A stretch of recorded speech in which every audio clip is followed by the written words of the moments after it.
Is the version 2 worth the upgrade? Let's find out.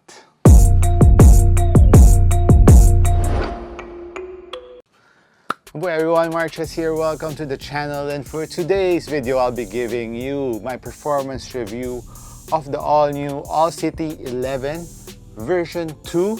And yeah, this is the version 1, and we'll be comparing them side by side and see what's the difference between both and if it's worth the upgrade. First major difference that you will see from the version 2 to the version 1 is, of course, the upper material is completely different. So they use a different fuse-like material on the V2. It is kind of similar to the GT Cut 2. It has the same fuse upper, and at first it tends to be a little bit crunchy, like the materials, because it's fused, so it kind of is crunchy. But the V2 comparing to the GT Cut 2 is actually less crunchy in terms of material, and the material goes from this forefoot going to the side panel or the lateral side panel of the V2, and comparing it with the upper of the V1, it has a completely different upper which is less fused. I remember that I didn't need any break-in time here on the V1, but on the 2s, it needs a little bit of break-in time, but not so much. Maybe just one game to warm it up, then I think you're good to go. Then on the medial side, you can see there's a screen panel here, like a ripstop material, which is ultra nice too. It's ultra thin.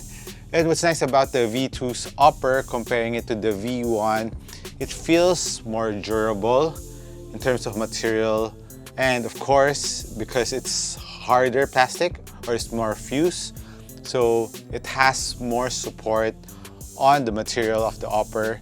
And one more major difference between the two in terms of shape on the upper material, the V2 has a little bit more room, especially around where the midfoot and forefoot meet, this area. So it's a little bit wider there, it has more space. So this one is more wide-footer friendly in my opinion.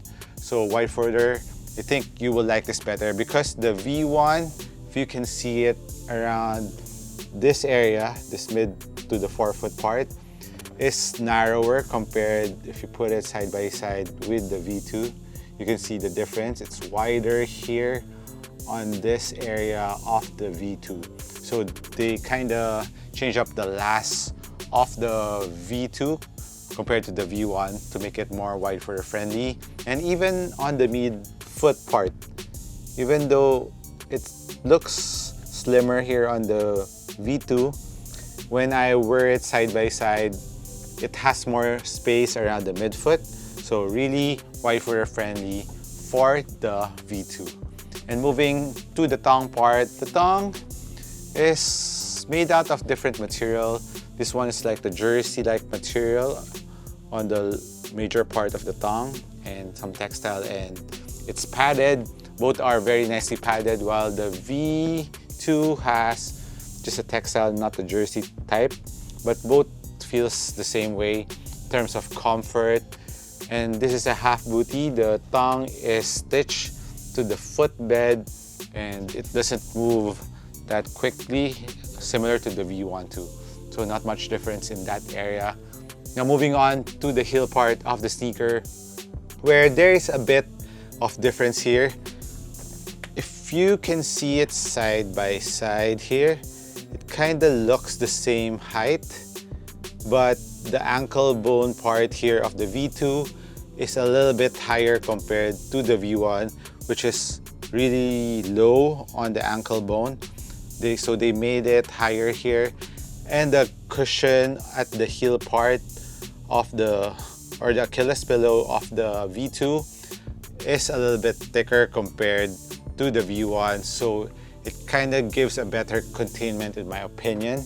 Given that the V2 that I have is true to size US 11, and this is 10.5. The 10.5 on the V1 still has a good heel containment, but I felt better containment on the V2. So I think that's a good upgrade on the V1, because the V1 is really a low cut sneaker. So this one is just a little bit higher, but still a low-cut sneaker.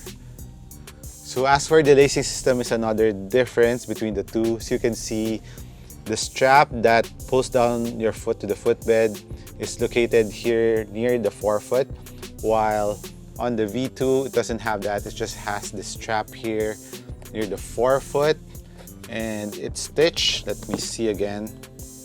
So what's nice about this is if you look at it closely, they move the strap. It's kind of hidden. It looks like there's no lacing system for this one on the V2, but when you look inside, the straps are there. You can see it that much here because it's translucent, but the straps are hidden inside. So when you're lacing, and because the laces are looped there inside, so it kind of really pulls your foot down too, around this area, but not around the forefoot. So this 4 straps here is the one pulling your foot down to the footbed near the forefoot, but this straps here also helps out in pushing your foot down to the heel. That's why I think that's one of the factors that it felt to have a better containment on the V2 compared on the V1, because it really pulls your foot going diagonally here to the back part of the sneaker rather than just pulling your foot down to the footbed vertically. So that's one detail that's really nice about the V2 upgrade. And as for the insole, it's the same, and with the strobo net, not a board, so you could really feel the boom cushion right below your foot. And speaking of boom cushion, the cushion on both sneakers are a full-length boom cushion, but I felt that on the V2 the boom cushion is a little bit thicker compared to the V1. I'm not too sure if it's just me, but it felt really thicker, especially on the heel part. There's more impact protection around the heel part of the V2 compared to the V1.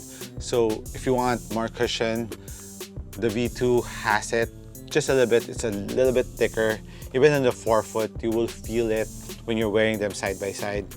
It's a little bit thicker on the forefoot part. But both sneakers has this plastic caging that's really soft, very gel-like, so it gives the boom cushion some room to expand and giving it a little bit more support too, and allowing the boom cushion to expand even though it is caged. So that's really nice about the All City 11. That's one thing that I really like about the cushioning of the All City 11 is it's low to the ground. It has the plush cushion of the boom cushion that we all love, and I like the V2 a bit more because it is a little bit thicker but not too thick to the point that you will lose responsiveness and court feel. So I think that's a good upgrade on the V2. Now let's move on to the traction of the V2. Similar traction pattern and shape, so nothing much different there on the traction, and both tractions are very, very dependable.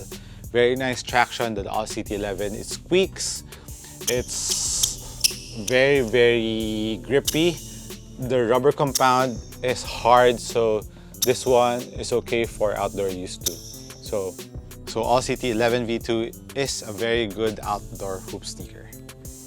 So as for the weight of the All City 11 V2, so this one is US 11. So for sizing, I think Leaning kind of changed and Way of Weight kind of changed their sizing, because before I could fit on a US 10.5 similar to the 808 V3. I think I have that V3.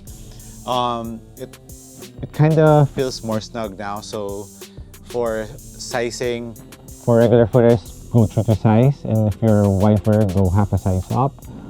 And before I could go half a size down on the Way of Weight and Leaning, but right now the 11 fits me perfectly, so I would suggest go true to size. So US 11 on the V2 is 450. So this one, the 10.5 V1 is 435. So I think pretty much the same weight because this is a little bit bigger, so that's why it's heavier. But on hand, they feel pretty the same, and they're on the medium or average weight of a basketball sneaker. That's not too light, that's not too heavy. So guys, if you want to purchase the All City V2, I'll be putting the link down in the description below. So let me know what you think about this sneaker. Let me hear your thoughts. This has been MARKCHES once again. Thank you for dropping by the channel. I'll catch you on the next one. Cheers.